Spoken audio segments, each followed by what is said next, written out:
Operation Vijay ಬಗ್ಗೆ ಮತ್ತೆ ಇಂಥ ಯೋಧರ ಬಗ್ಗೆ ಇವತ್ತು ಹೇಳಿದ್ ನಾವು ಬಂದಿಲ್ಲ. ಆದ್ರೆ ಇದರಿಂದ ಭಾರತ ಏನ್ ಪಾಠ ಕಲ್ತ್ಕೊಂತು ಅನ್ನೋದು ಬಹಳ ಒಂದು ವಿಮರ್ಶೆ ಮಾಡ್ಬೇಕಾಗಿರುವಂತ ಒಂದು ಸಂಗತಿ. ಇಲ್ಲಿ ನಾವು ಭಾವನಾತ್ಮಕವಾಗಿ ಭಾರತದ ಆ ಒಂದು ಆಪರೇಷನ್ ಮತ್ತು ಭಾರತದ ಒಂದು ವಿಜಯ ಏನಿದೆ ಅದನ್ನ ನಾವು ನೋಡೋದಕ್ಕಿಂತ ಯಾವ ಯೋಧರು ನಮಗೋಸ್ಕರ ಹೇಗೆ ಪ್ರಾಣ ಬಿಟ್ರು, ಅದಕ್ಕೆ ಭಾರತ ಹೇಗೆ ಸ್ಪಂದಿಸ್ತು, ಮತ್ತೆ ಅವತ್ತಿನ ರಾಜತಾಂತ್ರಿಕತೆ ಹೇಗಿತ್ತು, ಇಂಥದ್ದೆಲ್ಲವೂ ನಾವು ನಾನಂತೂ ಸಣ್ಣಕ್ಕಿರ್ಬೇಕಾಗಿಲ್ಲ ನಾನು ಇಲ್ಲೇ ಕೇಳ್ತಾ ಬಂದಿದ್ದೆ, ಇದೇ ಸಂಘದಲ್ಲೇ ಕೇಳ್ತಾ ಬಂದಿದ್ದೆ. ಎಷ್ಟೋ ಒಂದು ಬೌದ್ಧಿಕಗಳಲ್ಲಿ ಹೋಗಿ ಕೂತ್ಕೊಂಡಾಗ ಇದೆಲ್ಲ ನಾನೇ ಕೇಳ್ಕೊಂಡು ಬಂದಿದ್ದೆ. ಆದ್ರೆ ಇದ್ರ ಹೊರತಾಗಿ ಏನ್ ವಿಚಾರ ಮಾಡಬಹುದು ಅಂತ ಅಂದ್ರೆ ಅದರಿಂದ ನಾವು ಕಲ್ತ್ಕೊಂಡಿರುವಂತಹ ಪಾಠಗಳು ಯಾವುದು? ಪಾಠಗಳು ಕೆಲವೊಂದು ಬಹಳ ಫ್ರೀಯಾಗಿ ಸಿಗುತ್ತೆ. ಉದಾಹರಣೆಗೆ ಏನೋ ಒಂದು ಶಾಲೆಗೆ ಹೋದ್ವಿ ಅಥವಾ ಇನ್ನೊಂದು ಯಾರೋ ಒಬ್ಬರ ಹತ್ರ ಭೇಟಿ ಆದ್ವಿ ಅಥವಾ ಒಂದು ಚಾ ಕುಡಿಬೇಕಾದ್ರೆ ಒಂದು ಪಾಠ ಹೇಳ್ತಾರೆ, ಈ ತರ ಹಿಂಗಿರ್ಬೇಡ ಹಿಂಗಿರು ಅಂತ ಹೇಳ್ತಾರೆ. ನಮ್ಗೆ ಅರ್ಥ ಆಗತ್ತೆ. ಕೆಲವೊಂದು ಪಾಠಗಳು ಬಹಳ ದುಬಾರಿ ಮೊತ್ತವನ್ನ ತೆತ್ತು ಎಷ್ಟೋ ಬಲಿದಾನವನ್ನ ಕೊಟ್ಟು ನಾವು ಕಲಿಬೇಕಾಗತ್ತೆ. ಅಂಥದೊಂದು ಪಾಠ ಇವೊಂದು operation Vijay was a huge success, but it came with a lot of lessons. ನಾವ್ ಏನ್ ಮಾಡ್ಬೇಕಾಗಿತ್ತು ಮತ್ತೆ ನಾವು ಗೆದ್ರು ಕೂಡ ಯಾವ ಒಂದು ಹಂತದಲ್ಲಿ ನಾವು ಗೆದ್ವಿ, ಇನ್ನೇನ್ ಸೋಲ್ತಾ ಇರ್ಬೇಕಾದ್ರೆ ಗೆದ್ವಾ ಅಥವಾ ಬೇರೆ ಯಾವ್ದೋ ಸಂದರ್ಭದಲ್ಲಿ ನಾವು ಬೈ ಲಕ್ ಗೆದ್ಬಿಟ್ವಾ ಅಥವಾ ನಮ್ಮ ಬಲಿದಾನಗಳ ಆ ಟೈಮಲ್ಲಿ ಬಲಿದಾನ ಕೊಟ್ಟಿದ್ದಕ್ಕಾಗಿ ಮತ್ತೆ ಆ ಟೈಮಲ್ಲಿ ನಾವು ನಾವು ಮಲಗಿದ್ದವರು. ಈಗ ವಿವೇಕಾನಂದರು ಹೇಳ್ತಾರಲ್ಲ ಏಳಿ ಎದ್ದೇಳಿ ಅಂತ ಹೇಳಿ, ಆ ತರ ಒಂದು ಇಷ್ಟು ದಿವಸ ಮಲಗಿದ್ದ ಸಿಂಹಗಳು ಎದ್ದ ಮೇಲೆ ಅವಾಗ ನಾವು ಗೆದ್ವಾ? ಇಂಥದ್ದೊಂದು ವಿಮರ್ಶೆ ಆಗ್ಬೇಕಾಗಿದೆ. ಆ ವಿಮರ್ಶೆಯಿಂದ ಬರುವಂತದ್ದು ಏನು ಅಂತಂದ್ರೆ ಈ ಸಮುದ್ರ ಮಥನದಲ್ಲಿ ದೇವತೆಗಳು ಬಂದಾಗೆ ಈ ವಿಮರ್ಶೆಯಲ್ಲಿ ಬರುವಂತದ್ದು ನಮಗೆ ಪಾಠಗಳು. ಆಪರೇಷನ್ ವಿಜಯ್ ಕಳ್ಸಿಕೊಟ್ಟಿದ್ದು ನಮ್ಗೆ ಪಾಠಗಳು. ಹಾಗಾದ್ರೆ ಏನಾಯ್ತು? ಇದಕ್ಕೆ ಬಹಳ ಶಾರ್ಟ್ ಆಗಿ ಏನ್ ಆಯ್ತು ಅಂತ ಹೇಳ್ತಾ ಏನ್ ಪಾಠ ಕಲ್ತ್ವಿ ಅಂತ ನಾನು ಅದು ಡೀಟೇಲ್ ಆಗಿ ಹೇಳ್ತೀನಿ. ಮೊದಲನೇದಾಗಿ ಪಾಕಿಸ್ತಾನ ನಮ್ಮ ಮೇಲೆ ಅಟ್ಯಾಕ್ ಮಾಡ್ಲಿಕ್ಕೆ ಕಾರಣ ಏನು? 1971 ವಾರ್ ಇರ್ಬೋದು, ಅಲ್ಲಿ ಬಾಂಗ್ಲಾದೇಶ ನಿರ್ಮಾಣ ಆಗತ್ತೆ. ಅದಕ್ಕೆಲ್ಲ ಭಾರತ ಹೇಗೆ ಬುನಾದಿಯನ್ನ ಹಾಕೊಡ್ತು ಮತ್ತೆ ಪಾಕಿಸ್ತಾನಕ್ಕೆ ಹೇಗೆ ಮುಖಭಂಗವನ್ನ ಮಾಡ್ತು.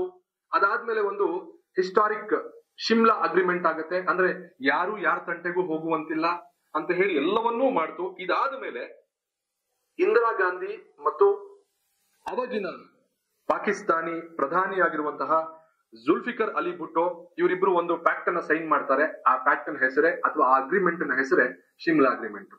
ಇದು ಯಾವಾಗ ಆಗುವಂತದ್ದು? 1971 ಆದ್ಮೇಲೆ ಬಾಂಗ್ಲಾದೇಶಕ್ಕೆ ಒಂದು ಸಪರೇಟ್ ಸ್ಟೇಟಸ್ ಅನ್ನ ಕೊಟ್ಟು ಪಾಕಿಸ್ತಾನವನ್ನ ನಾವು ಈಸ್ಟ್ ಪಾಕಿಸ್ತಾನ ಅಂತ ಏನ್ ಮಾಡ್ಕೊಂಡಿತ್ತದು ನಾವು ಅದನ್ನ ಬಾಂಗ್ಲಾದೇಶವನ್ನ ಹಾಗೆ ಮಾಡಿ ಎಲ್ಲ ಆದ್ಮೇಲೆ ಇದು ಬರುವಂತದ್ದು ಈ ಒಂದು ಅಗ್ರಿಮೆಂಟ್ ಶಿಮ್ಲಾ ಅಗ್ರಿಮೆಂಟ್ ಆಗಿರುತ್ತೆ.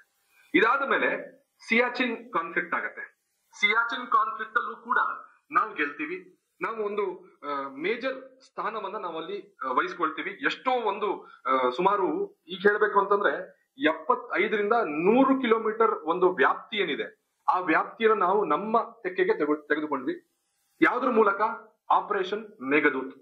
ಆಪರೇಷನ್ ಮೇಘದೂತ್ ಇಂದ ನಮಗೆ ಅಲ್ಲೇನ್ ಮಾಡ್ತಿದ್ರು ಪಾಕಿಸ್ತಾನವರು ಅಂತಂದ್ರೆ, ಈ ಸಹಜವಾಗಿ ನಾವ್ ಯಾವ್ದೋ ಒಂದು ದೇವಸ್ಥಾನಕ್ಕೆ ಹೋಗ್ತಾ ಇರ್ತೀವಿ ಅಥವಾ ಬೇಡ ಯಾವ್ದೋ ಒಂದು ಜಾಗಕ್ಕೆ ಹೋಗ್ತಾ ಇರ್ತೀವಿ. ಆ ಜಾಗಕ್ಕೆ ಪ್ರತಿ ದಿವಸ ಬರ್ತಾ ಇದ್ರೆ ಜನರಿಗೆ ಏನನ್ಸುತ್ತೆ, ಅವ್ನ್ ದಿನ ಅಲ್ಲಿ ಬರ್ತಾನೆ ಮತ್ತೆ ನಾವು ಆ ಜಾಗದಲ್ಲಿ ಯಾವಾಗ್ಲೂ ಅಲ್ಲೇ ಕೂತ್ಕೋತಾ ಇದ್ರೆ ಅವ್ರು ಏನ್ ಕೂತಾರೆ, ಅದು ಅವನದೇ ಜಾಗ, ಅಲ್ಲೇ ಕೂತ್ಕೋತಾನೆ. ಇನ್ನ ನಾವು ಸಹಜವಾಗಿ ಯಾವ್ದು ನೋಡಿರ್ಬೋದು, ಯಾವ್ದೋ ಒಂದು ಪಾರ್ಕ್ ಗಳಲ್ಲಿ ನಾವು ಹೋಗ್ತಾ ಇರ್ತೀವಿ, ಕೆಲವು ಮುದುಕರು ಅಲ್ಲೇ ಕೂತಿರ್ತಾರೆ. ಅವ್ರು ಎಷ್ಟೋ ವರ್ಷದಿಂದ ಕೂತಿರ್ತಾರೆ, ಆ ಜಾಗದಲ್ಲಿ ಯಾರು ಕೂತ್ಕೊಳ್ಳಲ್ಲ, ಯಾಕಂದ್ರೆ ಅದು ಅವ್ರ ಜಾಗ.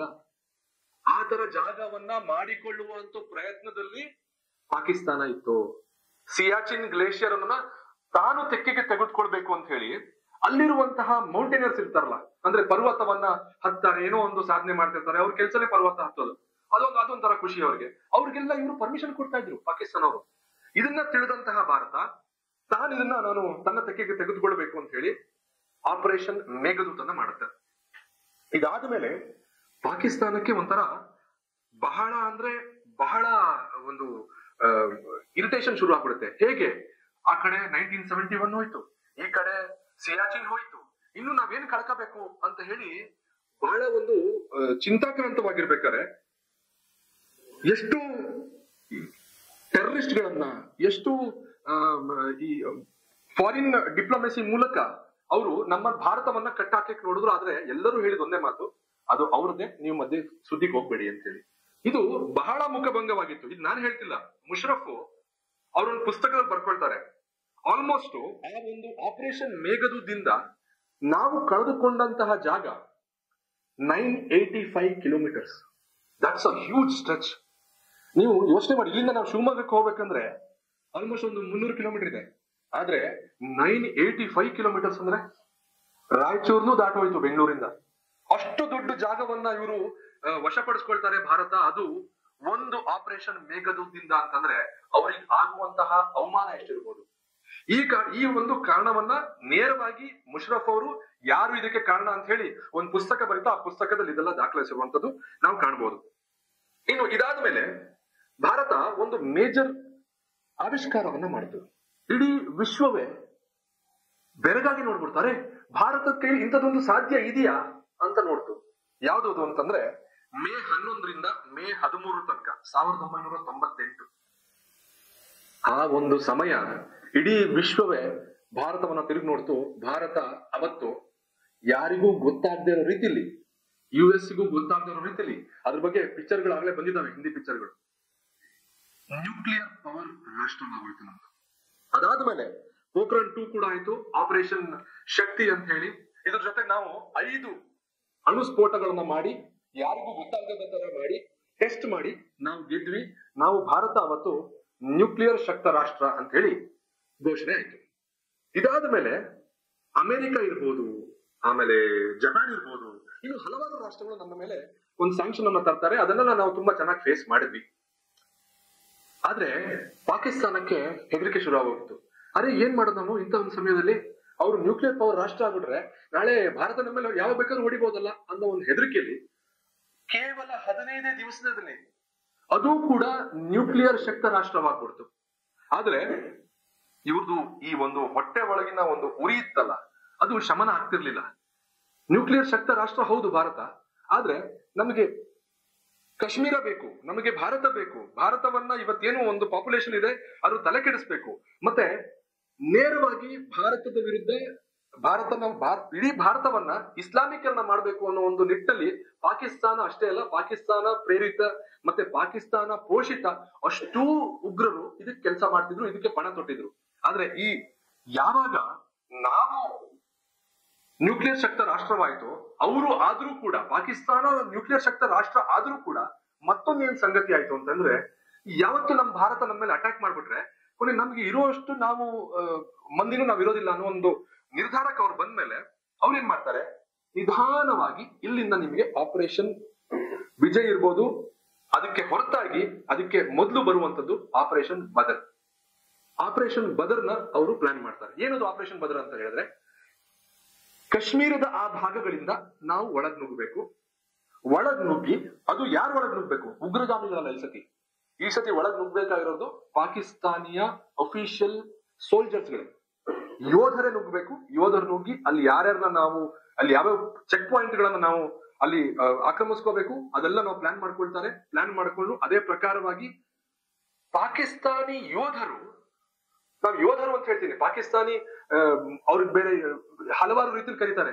ಆದ್ರೆ ಯೋಧರು ಎಲ್ಲಾ ಕಡೆ ಯೋಧರೇ, ಅವ್ರಿಗೂ ಗೌರವ ಸಲ್ಬೇಕಾಗಿದೆ, ನಮ್ಮ ಯೋಧರಿಗೂ ಗೌರವ ಸಲ್ಬೇಕಾಗಿದೆ. ಆದ್ರೆ ಮೊದಲನೇ ಸತಿ ಪಾಕಿಸ್ತಾನಿ ಯೋಧರು ಉಗ್ರಗಾಮಿಗಳಾಗಿ ಒಳಗೆ ಬರ್ತಾರೆ ಭಾರತದೊಳಗೆ.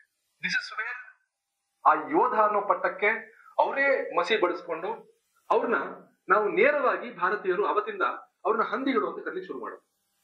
ಯಾಕೆಂದ್ರೆ ಹಂದಿಗಳು ಹಂಗೆ ನುಗ್ಗದಲ್ವಾ, ಯೋಧರು ಮಾತ್ರ ಎದೆ ಕೊಟ್ಟು ನುಗ್ತಾರೆ. ಭಾರತೀಯ ಯೋಧರು ಅದೇ ಮಾಡಿದ್ರು. ಆಪರೇಷನ್ ಬದಲ್ ಶುರು ಮಾಡ್ತಾರೆ.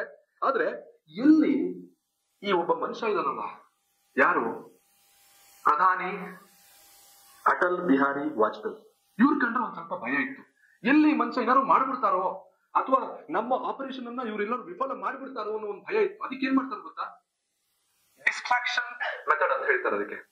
ಅಂದ್ರೆ ಯಾವ್ದೋ ಒಂದು ಕಡೆ, ಈಗ ನಾವ್ ಹೇಗೆ ಪೋಖ್ರಾನ್ ಅಥವಾ ನ್ಯೂಕ್ಲಿಯರ್ ಟೆಸ್ಟ್ ಮಾಡೋ ಟೈಮಲ್ಲಿ ಬೇರೆ ಕಡೆ US ಸ್ಯಾಟಲೈಟ್ ಗಳನ್ನ ನಾವು ಒಂದು ಡಿಸ್ಟ್ರಾಕ್ಷನ್ ಮಾಡಿ ನಾವು ಹೇಗೆ ಟೆಸ್ಟ್ ಅನ್ನ ಮಾಡಿದ್ವೋ, ಅದೇ ಒಂದು ಡಿಸ್ಟ್ರಾಕ್ಷನ್ ಮೆಥಡ್ ಅಲ್ಲಿ ಭಾರತವನ್ನ ಹೊಡಿಬೇಕು ಅಂತ ಹೇಳಿ 1900 ಆ ಒಂದು ರೇಂಜ್ ಅಲ್ಲಿ ಡೆಲ್ಲಿಯಿಂದ ಲಾಹೋರ್ಗೆ ಒಂದು ಸ್ನೇಹಮಯ ಒಂದು ಆಟಿಟ್ಯೂಡ್ ಇಂದ ನಾವು ಒಂದು ಬಸ್ ಬಿಡ್ತೀವಿ ಅಂತ ಹೇಳಿ ಒಂದು ಘೋಷಣೆಯನ್ನು ಮಾಡುತ್ತೆ, ಪಾಕಿಸ್ತಾನವೇ ಮಾಡುತ್ತೆ. ಅದಕ್ಕೆ ಅಟಲ್ ಬಿಹಾರಿ ವಾಜಪೇಯಿ ಅವರು ಸ್ನೇಹದಿಂದ ಇದ್ರೆ ನಾವು ಚೆನ್ನಾಗಿರ್ತೀವಿ ಅಂತ ಹೇಳಿ ಅವರು ಕೂಡ ಅಲ್ಲೇ ಹೋಗ್ತಾರೆ. ಅಲ್ಲಿ ಹೋಗಿ ಬಸ್ಸಲ್ಲೇ ಕೂತ್ಕೊಂಡು ಆ ಬಸ್ನ ಉದ್ಘಾಟನೆಯನ್ನು ಮಾಡ್ತಾರ ಅವರು. ಇದಾದ ಮೇಲೆ ಜನಕ್ಕೆ, ಭಾರತೀಯರಿಗೆ ಆಗ್ಲಿ ಅಥವಾ ಅಟಲ್ ಬಿಹಾರಿ ವಾಜಪೇಯಿಗಾಗ್ಲಿ ಗೊತ್ತಿಲ್ಲದಿರುವಂತಹ ಒಂದೇ ಒಂದು ಸಂಗತಿ ಅಂತಂದ್ರೆ ಆಪರೇಷನ್ ಬದರ್ ಇವ್ರು ಬರೋಷ್ಟೊತ್ತಿಗೆ ಶುರುವಾಗ್ಬಿಟ್ಟಿತ್ತು. ಈ ಆಪರೇಷನ್ ಬದರ್ ಹೇಗಾಯ್ತು ಮತ್ತೆ ಅದರದ್ದು ವಾರ್ ಯಾವ ಸ್ಟೇಜ್ ಅಲ್ಲಿ ಆಯ್ತು ಅಂತ ಹೇಳ್ಬೋದು. ನನಗೆ 3 ಸ್ಟೇಜ್ ಅಲ್ಲಿ ಆಯ್ತು. ಒಂದು ಇನ್ಫಿಲ್ಟ್ರೇಷನ್, ಎರಡನೇದು ಆ ಒಂದು ಯಾರು ನುಸುಳುಕೋರರು ಬಂದಿರ್ತಾರೋ ಅವರನ್ನ ನಾವು ನೋಡಿದ್ವಿ, ಫೈಂಡ್ ಔಟ್ ಮಾಡಿದ್ವಿ, ಡಿಟೆಕ್ಟ್ ಮಾಡಿದ್ವಿ, ಎಲ್ಲವನ್ನೂ ಮಾಡಾದ್ಮೇಲೆ ಅವರ ವಿರುದ್ಧ ನಾವು ಯುದ್ಧವನ್ನ ಸಾರಿದ್ವಿ. ಅದು 3ನೇ ಒಂದು ಹಂತ. ಆ ಯುದ್ಧದ ಪರಿಣಾಮವಾಗಿ ಅವರು ತಮ್ಮ ಸೇನೆಯನ್ನ ವಾಪಸ್ ತೆಕ್ಕೊಂಡು ಹೋದ್ರು. ಇದು 3 ಹಂತಗಳಲ್ಲಿ ಯುದ್ಧ ನಡೀತದೆ. ನಾನು ಇದ್ರ ಬಗ್ಗೆ ಜಾಸ್ತಿ ಸ್ಟ್ರೆಸ್ ಮಾಡ್ತಿಲ್ಲ, ಯಾಕೆಂತಂದ್ರೆ ನಮ್ಮ ವಿಚಾರ ಅದಲ್ಲ. ನಮ್ಮ ವಿಚಾರ ನೆಕ್ಸ್ಟ್ ಏನಾಯ್ತು, ಏನ್ ಪಾಠ ಕಲ್ತ್ವಿ ಅನ್ನೋದು. ಹಾಗಾಗಿ ಇದಾದ ಮೇಲೆ ಅದಕ್ಕೆ ತದ್ವಿರುದ್ಧವಾಗಿ ಅವ್ರು ಏನು ಆಪರೇಷನ್ ಬದರ್ಗೆ ನಾವು ಉತ್ತರ ಕೊಡ್ತೀವಿ ಅಂತ ಹೊರಟಿದ್ದೆ ಆಪರೇಷನ್ ವಿಜಯ್. ಈ ಆಪರೇಷನ್ ವಿಜಯ್ ಅಷ್ಟೇ ಅಲ್ಲ, ಈ ಆಪರೇಷನ್ ವಿಜಯ್ ಜೊತೆಗೆ ಮತ್ತೊಂದು ಆಪರೇಷನ್ ಕೂಡ ಆಗಸದಲ್ಲಿ ಚಾಲುಗೊಂಡಿತ್ತು. ಅದೇನು ಅಂತಂದ್ರೆ ಆಪರೇಷನ್ ಸಫೇದ್ ಸಾಗರ್. ಮತ್ತೆ ಸಫೇದ್ ಸಾಗರ್ ಮತ್ತು ಆಪರೇಷನ್ ವಿಜಯ್ಗೆ ಒಂದೇ ಧ್ಯೇಯ ಇತ್ತು. ಅದೇನು ಅಂತಂದ್ರೆ ತೊಲೋಲಿಂಗ್ ಮತ್ತು ಟೈಗರ್ ಹಿಲ್ಸ್ ನ ನಾವು ರೀಕ್ಯಾಪ್ಚರ್ ಮಾಡ್ಕೊಳ್ಬೇಕು. ಯಾಕಾಗಿ ತೊಲೋಲಿಂಗ್ ಮತ್ತು ಟೈಗರ್ ಹಿಲ್ಸ್ ನಮ್ಗೆ ಅಷ್ಟು ಇಂಪಾರ್ಟೆಂಟ್ ಅಂತಂದ್ರೆ, ನಿಮ್ಗೆ ಆ ಪರ್ವತ ಶ್ರೇಣಿಯನ್ನು ನೋಡಿದ್ರೆ ನೀವು, ಉದಾಹರಣೆಗೆ ನಾವ್ ಇಲ್ಲೇ ಯಾವ್ದೋ ಒಂದು ಬಿಲ್ಡಿಂಗ್ ಅಲ್ಲಿ ನಿಂತ್ಕೊಂಡು ಒಂದು ಕಲ್ಲನ್ನ ಎಸಿತಾ ಇದ್ರೆ, ಬಹುಶಃ ನಾವು ಅದಕ್ಕೆ ಇಲ್ಲಿ ಈ ಬಿಲ್ಡಿಂಗ್ ಹೇಳೋದ್ ಬೇಡ, ನಾನು ಡೆಲ್ಲಿಯ ಒಂದು ಉದಾಹರಣೆ ನೆನೆಸ್ಕೊಳ್ಳೋದಾದ್ರೆ, ಅಲ್ಲೊಬ್ಬ ಕಾರ್ಪೊರೇಟರು ಒಂದು ಗಲಭೆಯಲ್ಲಿ ಕೋಮು ಗಲಭೆಯಲ್ಲಿ ಕಲ್ಲನ್ನ ಮೇಲೆ ನಿಂತ್ಕೊಂಡು ಎಸಿತಾ ಇದ್ದ. ಅದಕ್ಕೆ ಇವತ್ತಿಗೂ ಜೈಲಲ್ಲಿ ಇದ್ದಾನೆ, ತಿಹಾರ್ ಜೈಲಲ್ಲಿ. ಅಂದ್ರೆ ಅಲ್ಲಿರೋ ಟೆರೆಸ್ ಮೇಲೆ ಇರುವಂತಹ ಒಂದು 4-5 ಜನ ಅಲ್ಲಿ ಕೋಮು ಗಲಭೆಯಲ್ಲಿ ಪಾಲ್ಗೊಳ್ತಾರೆ. ಮತ್ತೆ ಸುಮಾರು 1000 ಜನರಿಗೆ ಅವರು ಹಾನಿ ಮಾಡಬಹುದು ಅಂತಾದ್ರೆ ಅದು ಅಡ್ವಾಂಟೇಜ್ ಏನು ಅಂತಂದ್ರೆ, ಅವ್ರ ಮೇಲಿದ್ದಾರೆ, ಕೆಳಗಿರೋರ್ನ ಎಷ್ಟು ಜನ ಇದ್ದಾರೆ ಅಂತ ಗೊತ್ತಾಗುತ್ತೆ, ಏನ್ ಮಾಡ್ಬೋದು, ಹೇಗೆ ಆಕ್ರಮಣ ಮಾಡ್ಬೋದು ಅಂತ ಗೊತ್ತಾಗುತ್ತೆ. 1 ಕಲ್ಲು ಹೊಡೆದ್ರೆ 4 ಜನಕ್ಕೆ ಬೀಳುತ್ತೆ ಅಂತ, ನೀವು 1000 ಕಲ್ಲು ಹೊಡೆದ್ರೆ ಇನ್ನೆಷ್ಟು 1000 ಜನಕ್ಕೆ ಬೀಳ್ಬೋದು. ಇಲ್ಲಿ ಆಗಿದ್ದು ಅದೇ. ಸ್ಟ್ರಾಟಜಿಕ್ ಪಾಯಿಂಟ್ ಯಾವುದು ಅಂತಂದ್ರೆ ಇದೇ ಟೈಗರ್ ಹಿಲ್ ಮತ್ತು ತೊಲೋಲಿಂಗ್. 4-5 ಚೆಕ್ ಪೋಸ್ಟ್ ಗಳನ್ನ ಪಾಕಿಸ್ತಾನ ಆಕ್ರಮಿಸ್ಕೊಳ್ಳುತ್ತೆ. ಅದರಲ್ಲಿ ಬಹಳ ನಮಗೆ ಇಂಪಾರ್ಟೆಂಟ್ ಪಾಯಿಂಟ್ ಇದು. ಯಾಕೆ ಅಂತಂದ್ರೆ ಮೇಲ್ ನಿಂತ್ಕೊಂಡ್ರೆ ಅವ್ರಿಗೆಲ್ಲದೂ ಕಾಣ್ತಿತ್ತು ಟೈಗರ್ ಹಿಲ್ಸ್ ಅಲ್ಲಿ. ನಾವು ಆ ಒಂದು ಚಳಿಯ ವಾತಾವರಣದಲ್ಲಿ ಮೇಲೆ ಬರ್ತಾ ಇರ್ಬೇಕಾದ್ರೆ ಇವ್ರು ಏನಾದ್ರು ಒಂದು ಕಲ್ಲು ಮತ್ತೊಂದು ಏನೋ ಒಂದು ಹತ್ಯಾರಗಳನ್ನ ಬಿಸಾಕಿದ್ರು ಕೂಡ ನಮ್ಮನ್ನು ಹೊಡ್ಕೊಂಡು ಮತ್ತೆ ಕೆಳಗಡೆ ಹೋಗಿ ನಮ್ಮ ಹೆಣಗಳು ಬೀಳ್ತಿತ್ತು. ಅಂತ ಒಂದು ಪರಿಸ್ಥಿತಿ ನಿರ್ಮಾಣ ಆಗಿತ್ತು. ಇಂಥ ಸಮಯದಲ್ಲಿ ಗನ್ ತಗೊಂಡು ಹೊಡೆದ್ರೆ, ಫೈರ್ ಮಾಡಿದ್ರೆ ಭಾರತೀಯರು ಹೆಂಗ್ ತಡ್ಕೊಂಡಾರು. ಮತ್ತು ಅದು ಚಳಿ ಅಂತ ಪ್ರದೇಶ, ಸಮ್ಮರ್ ಅಲ್ಲ. ಮೊದಲ ಒಂದು ಪರಿಸ್ಥಿತಿ ಹೇಗಿತ್ತು ಅಂತಂದ್ರೆ ಸಮ್ಮರ್ಗೆ ಇರ್ತಿದ್ರು, ಅಲ್ಲಿ ಕಾವಲ್ ಕಾಯ್ತಿದ್ರು, ಚಳಿಗಾಲ ಬಂತು ಅಂದ್ರೆ ವಾಪಸ್ ಕೆಳಗಿಳಿದು ಹೋಗ್ಬಿಡ್ತಿದ್ರು. ಆದ್ರೆ ಪಾಕಿಸ್ತಾನ ಇದನ್ನೇ ಒಂದು ಟೈಮ್ ನೋಡ್ಕೊಂಡು ಆ ಚಳಿಗಾಲದಲ್ಲೇ ಅದು ಅಟ್ಯಾಕ್ ಮಾಡುತ್ತೆ. ಇಂಥ ಸಮಯದಲ್ಲಿ ನಾವು ಹೇಗೆ ಬರೀ ಆಪರೇಷನ್ ವಿಜಯ್ ನೆಲದಲ್ಲಿ ದಾಳಿ ಮಾಡಿದ್ರೆ ಮಾತ್ರ ಸಾಕಾ? ಇಲ್ಲ, ಅದಕ್ಕೆ ನಮಗೆ ಹೆಲ್ಪ್ ಆಗಿದ್ದು ಆಪರೇಷನ್ ಸಫೇದ್ ಸಾಗರ್. ಮಿರಾಜ್ ಇರ್ಬೋದು, ಮಿರಾಜ್ 2000H ಅದು ಮೊದಲು ಹೊರಗೆ ಬರುತ್ತೆ, ಎಲ್ಲ ದಾಳಿಗಳನ್ನ ಮಾಡುತ್ತೆ. ಆದ್ಮೇಲೆ ಒಂದು ರಿಪೋರ್ಟ್ ಹೇಳುತ್ತೆ, ಅಕಸ್ಮಾತ್ ಆಪರೇಷನ್ ಸಫೇದ್ ಸಾಗರ್ ಮಾಡದೆ ಆಗಸದಲ್ಲಿ ನಮ್ಮ ಯುದ್ಧ ವಿಮಾನಗಳು ಫೈಟ್ ಮಾಡದೇ ಇದ್ರೆ ಇವತ್ತೇನ್ ಲಾಸ್ ಆಗಿದೆ ನಮಗೇನ್ ಸಿಗುವಂತ ರಿಪೋರ್ಟ್ ಅದರ 4 ಪಟ್ಟಿಗೂ ಹೆಚ್ಚಿರ್ಬೋದು, ಅಥವಾ ನಮಗೆ ಅದು ಊಹೆಗೆ ಸಿಲುಕದೇ ಇರಬಹುದು. ಅಂಥದ್ದೊಂದು ಹಾನಿ ಆಗ್ತಿತ್ತು ಆಪರೇಷನ್ ಸಫೇದ್ ಸಾಗರ್ ಮತ್ತು ವಾಯುನೆಲೆ ಮತ್ತು ನಮ್ಮ ಆ ವಾಯು ಶಕ್ತಿ ಏನಿದೆ ಅದು ಮಾಡಿದ್ದಂತಹ ಕೊಟ್ಟ ಕೊಡುಗೆ ಇದೆ ಆಪರೇಷನ್ ಸಫೇದ್ ಸಾಗರ್. ಆದ್ರೆ ಇದಕ್ಕಿಂತ ಮುಂಚೆ ಮತ್ತೊಂದು ಆಪರೇಷನ್ ಶುರುವಾಗಿತ್ತು, ಅದು ಯಾರಿಗೂ ಗೊತ್ತೇ ಇಲ್ಲ. ಆ ಆಪರೇಷನ್ ತಲವಾರ್. ಇವರು ಸಹಜವಾಗಿ ಉಗ್ರಗಾಮಿಗಳನ್ನು ತಡೆಗಟ್ಟೋದು ಹೇಗೆ? ನಾವು ಒಂದು ಅವ್ರನ್ನ ಸಾಯಿಸ್ಬೇಕು, ಇಲ್ವಾ ಅವ್ರಿಗೆ ಬರುವಂತಹ ಆ ಒಂದು ಫಂಡಿಂಗ್ ಏನಿದೆ ಅದನ್ನ ಕಟ್ ಮಾಡ್ಬೇಕಾಗತ್ತೆ. ಕಟ್ ಮಾಡಿದ್ರೆ ಮಾತ್ರ ಅವರಿಗೆ ಫೈಟ್ ಮಾಡಕ್ಕೆ ಶಕ್ತಿ ಇರೋದಿಲ್ಲ. ಅಂತದೊಂದು ಕೆಲಸವನ್ನ ಮಾಡಿದ್ದು ಆಪರೇಷನ್ ತಲವಾರ್. ಸಮುದ್ರಗಳಲ್ಲಿ ಹೇಗೆ ಅವರು ಟ್ರೇಡ್ ರೂಟ್ಗಳಿತ್ತು, ದುಬೈ ಜೊತೆಗೆ ಮತ್ತು ಸೌದಿ ಅರೇಬಿಯಾ ಜೊತೆಗೆ ಈ ಆಯಿಲ್ ಎಕ್ಸ್ಚೇಂಜ್ ಒಂದು ಟ್ರೀಟಿ ಎಲ್ಲ ಇತ್ತು, ಅದೆಲ್ಲ ಬರ್ತಾ ಇದ್ದು ಈ ಸಮುದ್ರದ ಮಾರ್ಗದಲ್ಲೇ. ಅದನ್ನ ಕಟ್ ಮಾಡಿದ್ದು ಆಪರೇಷನ್ ತಲವಾರ್. ಹೀಗಾಗಿ ಒಂದು ರಿಪೋರ್ಟ್ ಹೇಳುತ್ತೆ, ಅಲ್ಲಿರುವಂತಹ ಯೋಧರಿಗೆ, ಪಾಕಿಸ್ತಾನಿ ಯೋಧರಿಗೆ ತಿನ್ನಕ್ ಒಂದು ಸಣ್ಣ ರೊಟ್ಟಿ ಕೂಡ ಇರಲಿಲ್ವಂತೆ. ಇವತ್ತು ಏನ್ ಅವರು ಬಹಳ ಡಿಫ್ರೆಂಟ್ ಆಗಿರುವಂತಹ ಸಿನಾರಿಯೋದಲ್ಲಿ ಇಲ್ಲ. ಇವತ್ತಿಗೂ ಅದೇ ತರನೇ ಹೊಟ್ಟೆಗೆ ಹಿಟ್ಟಿಲ್ದೆ ಈ ನೀರು ಸಿಗದೆ ಅಂತ ಒಂದು ಕೆಟ್ಟ ಪರಿಸ್ಥಿತಿಯಲ್ಲಿ ಅವರು ಇವತ್ತಿದ್ದಾರೆ. ಅವತ್ತು ಇನ್ನೂ ಕೆಟ್ಟ ಪರಿಸ್ಥಿತಿಲಿ ಇದ್ರಂತೆ. ಎಷ್ಟೊಂದು ಜನ ಅವರ ಯೋಧರು ಹೊಟ್ಟೆಗೆ ಅನ್ನ ಇಲ್ಲದೆ ಸತ್ತೋಗ್ಬಿಟ್ರು ಅಂತ ಹೇಳಿ ಕೆಲವೊಂದು ವರದಿಗಳು ಅಲ್ಲಿನ ಪತ್ರಿಕೆಗಳೇ ವರದಿ ಮಾಡುತ್ತೆ. ಇದಾದ ಮೇಲೆ ಈಗ ಬರುವಂತದ್ದು ಸ್ಟೇಟ್ಮೆಂಟ್ ಆಫ್ ವಾರ್ಗಳು. ಬರೀ ವಾರ್ಗಳಷ್ಟೇ ಅಲ್ಲ, ಸ್ಟೇಟ್ಮೆಂಟ್ ಆಫ್ ವಾರ್ಗಳು ಬೇರೆ ಆಗುತ್ತಿದೆ. ಏನು ಅಂತಂದ್ರೆ, ಚೀಫ್ ಆಫ್ ಆರ್ಮಿ ಸ್ಟಾಫ್ ನಮ್ಮವರು ಜನರಲ್ ವೇದ್ ಪ್ರಕಾಶ್ ಮಲಿಕ್ ಅವರೊಂದು ಮಾತನ್ನು ಹೇಳ್ತಾರೆ. ಫಸ್ಟ್ ಅವ್ರು ಹೇಳುವಂಥದ್ದು, operation Vijay proved that sound defence makes sound foreign policy ಅಂತ ಹೇಳಿ. ಅಂದ್ರೆ ರಾಜತಾಂತ್ರಿಕತೆಗೆ ಒಂದು ಓಪನ್ ಆಗುವಂತ ಒಂದು ಸ್ಟೇಟ್ಮೆಂಟ್ ಕೊಟ್ಟರು. ಇದಾದ್ಮೇಲೆ ಇದರಲ್ಲಿ ಹಿನ್ನೆಲೆಗಳು ಸಹಜವಾಗಿ ನೀವು ನೋಡ್ತಾ ಇರ್ಬೋದು. ಜೈಶಂಕರ್ ಒಂದು ಸ್ಟೇಟ್ಮೆಂಟ್ ಕೊಟ್ರೆ ಎಲ್ಲ ಮೀಡಿಯಾಗಳು ಹಾಕಿ ಮತ್ತೆ ಅದಕ್ಕೆ ಬೇಕಾಗಿರುವಂತಹ ಯಾವ್ದೋ ವ್ಯಾಖ್ಯಾನಗಳನ್ನ ಕೊಡ್ತಾ ಹೋಗುತ್ತೆ. ಅಂದ್ರೆ ಒಬ್ಬ ಅಂತ ಟಾಪ್ ಪೊಸಿಷನ್ ಇರೋರು ಒಂದು ಅಂತಾರಾಷ್ಟ್ರೀಯ ಮಾಧ್ಯಮಗಳಿಗೆ ಯಾವ್ದಾದ್ರು ಒಂದು ಸ್ಟೇಟ್ಮೆಂಟ್ ಕೊಟ್ರೆ ಅದಕ್ಕೆ ಹಲವಾರು ರೀತಿಯ ರೆಕ್ಕೆ ಪುಕ್ಕಗಳನ್ನ ಕಟ್ಟುವಂತ ಕೆಲಸಗಳನ್ನ ಮೀಡಿಯಾಗಳು ಮಾಡುತ್ತೆ. ಅದ್ರ ಜೊತೆಗೆ ಭಾರತ ಆಗ್ಲೇ ನ್ಯೂಕ್ಲಿಯರ್ ಶಕ್ತ ರಾಷ್ಟ್ರ ಬೇರೆ ಆಗ್ಬಿಟ್ಟಿತ್ತು. ಇಂಥ ಸಮಯದಲ್ಲಿ ಕೊಡುವಂತ ಸ್ಟೇಟ್ಮೆಂಟ್ ಇದೆಯಲ್ಲ, ಪ್ರತಿಯೊಂದು ನ್ಯೂಕ್ಲಿಯರ್ ನಮ್ಮ ಒಂದು ಶಕ್ತ ರಾಷ್ಟ್ರ ಅಂತ ಹೇಳಿ ಆ ಶಕ್ತ ರಾಷ್ಟ್ರದಿಂದನೇ ಇಂಥದ್ದೊಂದು ಸ್ಟೇಟ್ಮೆಂಟ್ ಬರ್ತಿದೆ ಅಂತ ಹೇಳೋದು ಒಂದು ಪರಿಣಾಮ ಏನಾಗುತ್ತೆ, ಪಾಕಿಸ್ತಾನಕ್ಕೆ ಭಯ ಹುಟ್ಟಿಸ್ಲಿಕ್ಕೆ ಶುರು ಆಯ್ತು. ಇದಾದ್ಮೇಲೆ ಶಂಷದ್ ಅಹಮದ್ ಆ ಭಯದಲ್ಲೇ ಒಂದು ಸ್ಟೇಟ್ಮೆಂಟ್ ಕೊಡ್ತಾರೆ. ಅವ್ರು ಯಾರಾಗಿದ್ರು, ಫಾರಿನ್ ಸೆಕ್ರೆಟರಿ ಆಗಿದ್ರು ಅವತ್ತಿಗೆ. ಅವ್ರು ಹೇಳ್ತಾರೆ, Pakistan will use all weapons until it's empty to defend Pak ಅಂತ ಹೇಳಿ. ಅಂದ್ರೆ ಅವ್ರ ಅರ್ಥ ಏನು ಅಂದ್ರೆ, ನಾವು ಎಲ್ಲಾದ್ರೂ ನ್ಯೂಕ್ಲಿಯರ್ ನಾವು ಯೂಸ್ ಮಾಡಿದ್ರೆ, ಶಕ್ತಿಯನ್ನ ಯೂಸ್ ಮಾಡಿದ್ರೆ ನಾವು ಕೂಡ ನಮ್ಮ ಅಷ್ಟು ಈ ವೆಪನರೀಸ್ ಗಳು ಏನಿದೆ ಅಷ್ಟನ್ನು ಯೂಸ್ ಮಾಡ್ತೀವಿ ಅಂದ್ರೆ ಅರ್ಥ ಏನು ಅಂದ್ರೆ ನಾವು ನ್ಯೂಕ್ಲಿಯರ್ ಅನ್ನ ಯೂಸ್ ಮಾಡ್ತೀವಿ ಅಂತ ಆಗಿತ್ತು.